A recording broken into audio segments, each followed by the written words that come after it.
Bonjour et bienvenue pour ce nouveau numéro du rapport politique. Alors aujourd'hui c'est un rapport politique un peu particulier.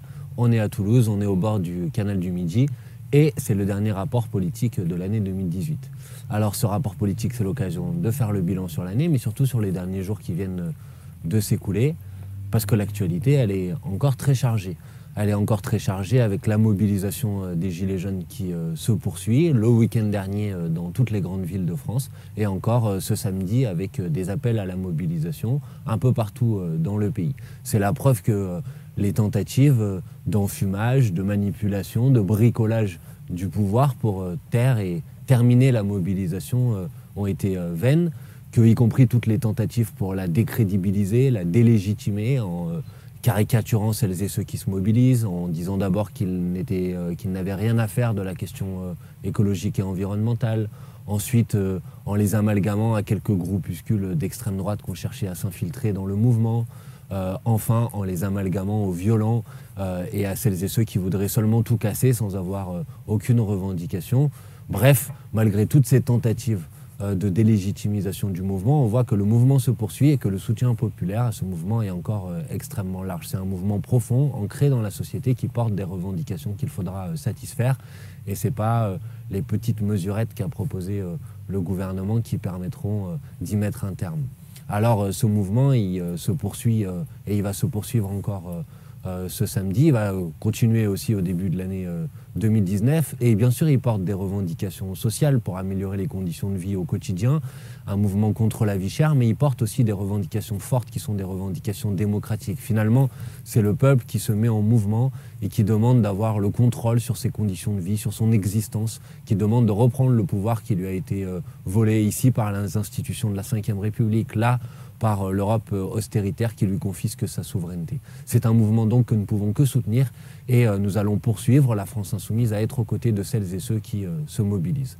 Cette actualité, ces derniers jours, ils sont aussi marqués par la saison 2 de l'affaire Benalla. On croyait que c'était terminé, en fait ça ne l'est pas. C'est pas le cas puisqu'on a découvert que Alexandre Benalla avait en sa possession un passeport diplomatique pour pouvoir se déplacer partout, alors qu'il avait indiqué devant la commission d'enquête du Sénat qu'il avait restitué ce document, et personne dans les cercles du pouvoir ne s'est préoccupé de savoir si ça avait effectivement été le cas. Cette affaire, elle est malheureusement révélatrice d'un climat d'impunité pour celles et ceux qui sont les proches du président de la République et d'un fonctionnement oligarchique de cette Ve République.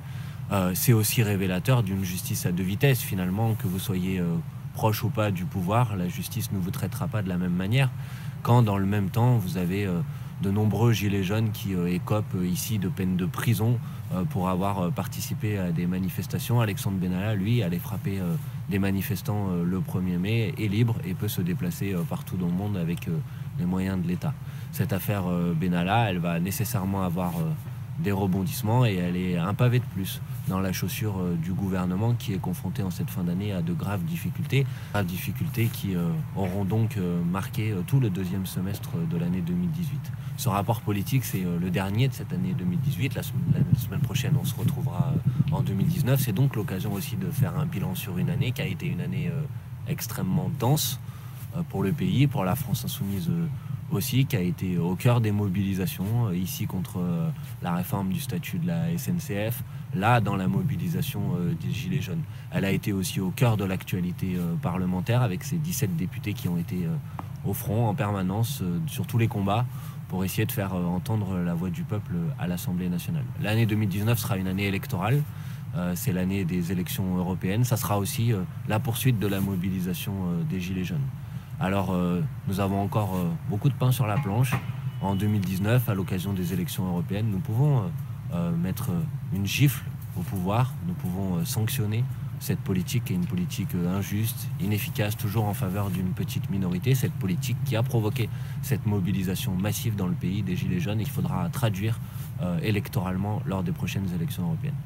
Voilà, c'est tout pour cette semaine. On se retrouve donc l'année prochaine en 2019. D'ici là, passez des bonnes fêtes de fin d'année et bonne fin de semaine.